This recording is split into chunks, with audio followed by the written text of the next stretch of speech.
Okay guys, I'm gonna try and go through this paper one by one for you because I think it's quite useful in terms of exam technique, and for anyone who struggled, then hopefully you can watch this video back and see how I would have worked it out. Okay, so first things first, identify the functional groups present in these molecules.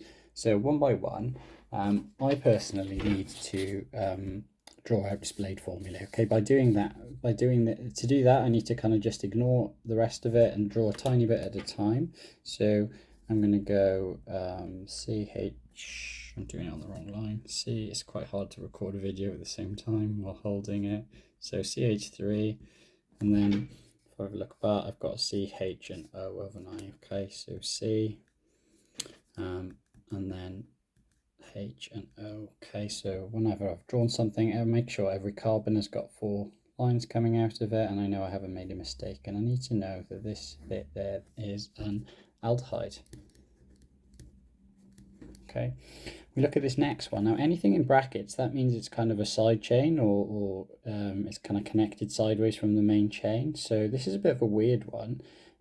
There's an O, and then there's 2 of these groups connected either side. Now, when I did this paper yesterday, basically knew that the only functional group that we know of is an acid anhydride with these 2 connected side bits, and I didn't really draw it out.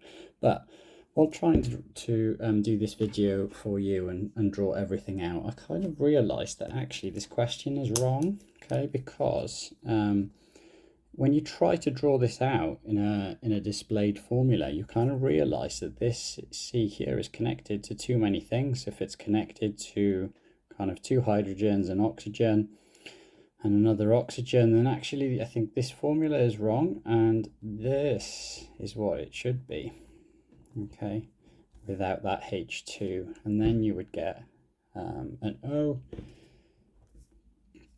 and either side you would have a CH3,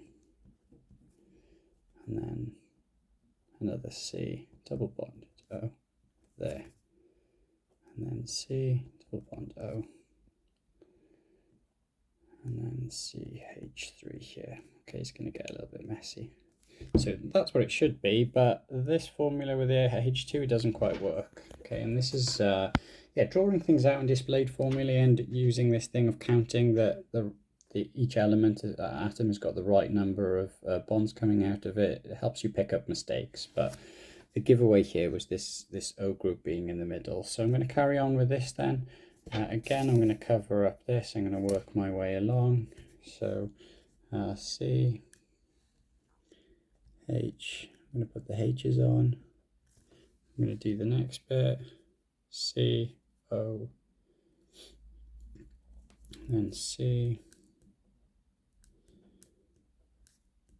Okay. And then it's got H3 there. Okay, again, so, any oxygen needs to be bonded to two things. Any carbon has to have 4. Hydrogens have to have 1. I haven't broken any of those rules there. And I need to know that that's a ketone. Okay. For this one, it takes a lot longer to draw this one out. I don't know why this light has come on.